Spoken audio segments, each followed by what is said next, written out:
Hey, what's up? This is Chosen, and this video is going to be a champion guide for the legendary Roshcard, the towers, so let's get into it. Alrighty, let's go ahead and get straight to it here. Let's pull up Roshcard in the sacred order, and then in the top left position, this is going to be Roshcard, the tower.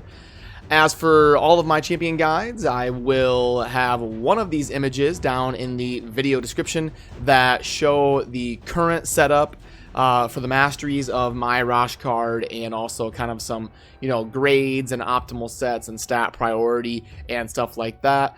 Worth noting on this one, Roshcard is very difficult to do the masteries for because it's going to change wildly based on what you're using him for. So I just wanted to tell you to make sure and look over the masteries based off what you're using him for, and don't just blindly go with mine. But I will get into that more when I pull up his masteries here in a little bit. So as far as the grades, campaign C-, that's not where he shines.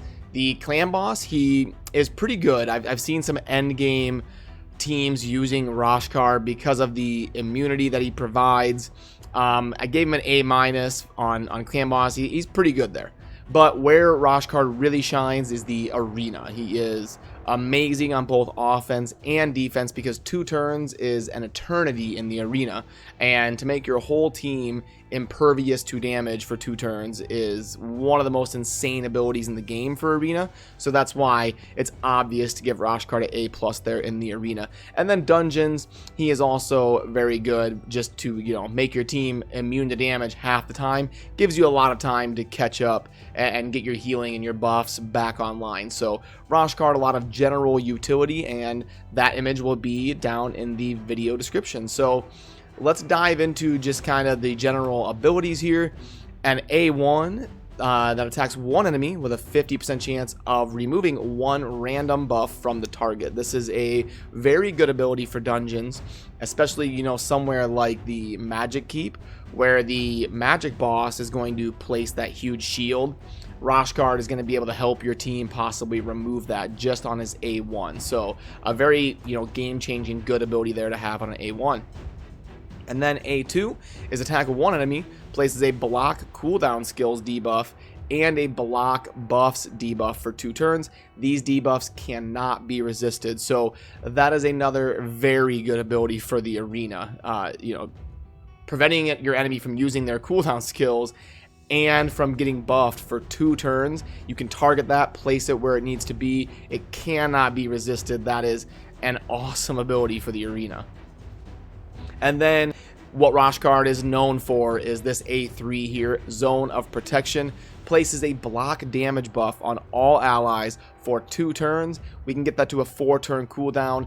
So if you have Roshcard with amazing speed, you can have this buff online for your whole party about 60 to 65% of the time. So even if you're farming dungeons and stuff, this can be a very powerful ability, and it's obviously very game-changing in the arena. And then Roshcard has a decent aura. It's ally HP in all battles by 33%. So, just general usefulness there. And then for the base stats, we see a base speed of 100, which is really good. Any champion that has a base speed of 100 or more is going to, just perform very well in the arena because it's easy to get their speed up there. And then we see a lot of HP. So Roshcard is kind of based around if you're looking for like defensive stats, you're probably going to want HP because that'll scale the best. Then I will go ahead and pull up my Roshcard and kind of show you what I'm doing with mine. So I have not ascended my Roshcard yet, which is very important because on this skill sanction, that's what gives you these debuffs cannot be resisted, is getting him to 3-star Ascension.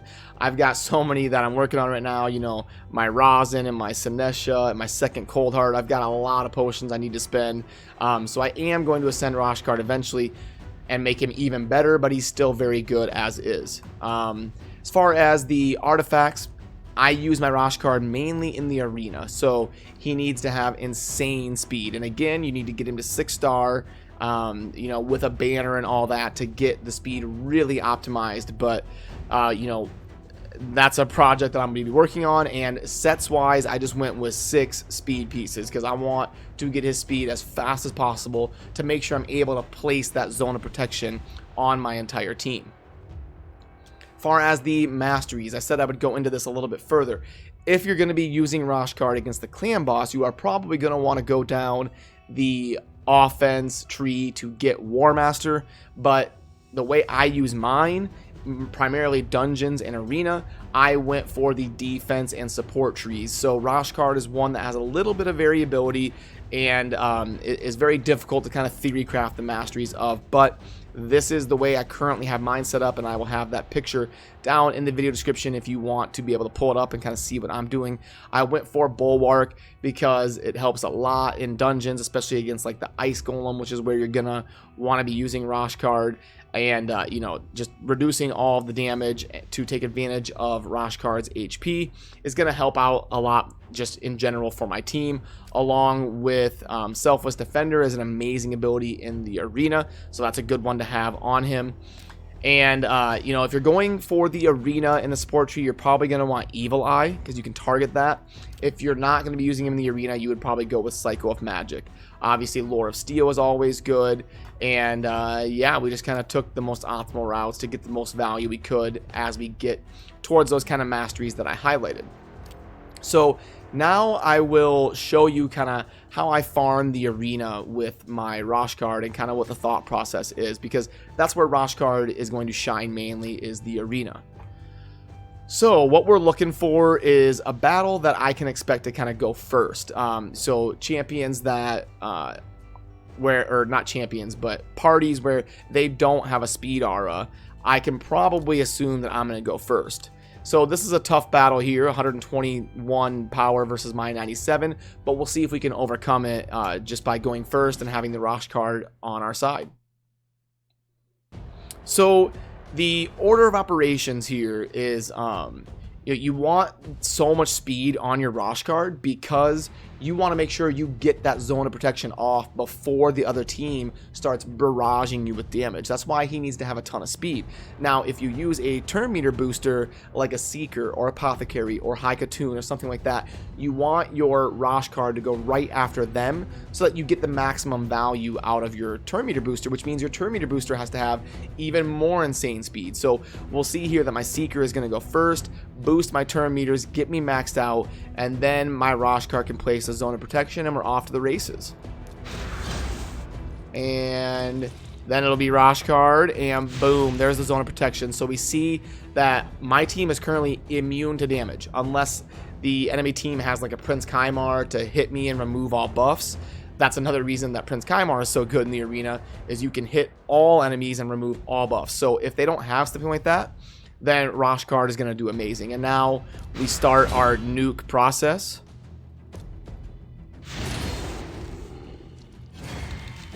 And right now we are taking no damage, as you can see.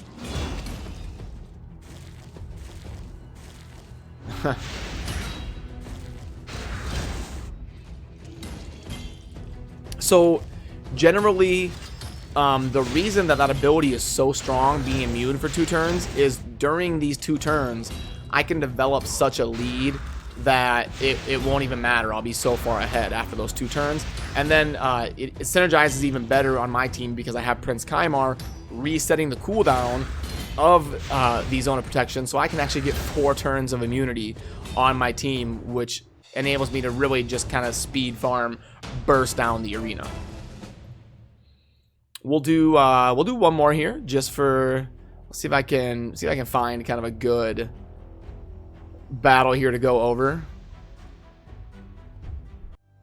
Alrighty, game froze for a little bit, so I'm picking up the video now after everything kind of settled down and we're good to go. So I'll kind of look for a fight here, and I'll show the Roshcard again. But you'll know the drill by now. It's going to be Seeker goes, turn meter boost, and then we have our Roshcard make us immune. They actually had insane speed in that character, so that's...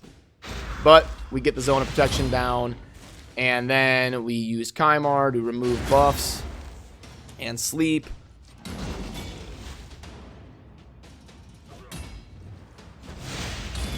And there we go. Should be off to the races here. Zone of Protection comes back online because of the Kymar, and there you have it. And that's kind of the thought process around using Roshcard in the arena, and kind of like the order of operations and how I use mine to kind of just speed farm the arena. But there's lots of dungeons and stuff that Roshcard is pretty good in. I don't want to make this video 30 minutes long or anything, and bore you, but probably the best areas for Roshcard is going to be like the Magic Keep, Arcane Keep. He can be pretty good because he puts a buff on your whole team, so he's going to block the damage amplification of the Arcane boss. And then probably the Golem is going to be the best of the gear dungeons where Roshcard shines. Maybe Dragon, probably Golem and then Dragon are going to be the two best areas. He's not going to be that great in the Spider. Usable in the Fire Knight, but not really where he's best. And then Roshcard could actually be pretty usable in the Minotaur, because that 2 turns of immunity will give your team a chance to kind of catch up and re-heal. So yeah, pretty generally useful in a lot of these dungeons here, and obviously amazing in the arena.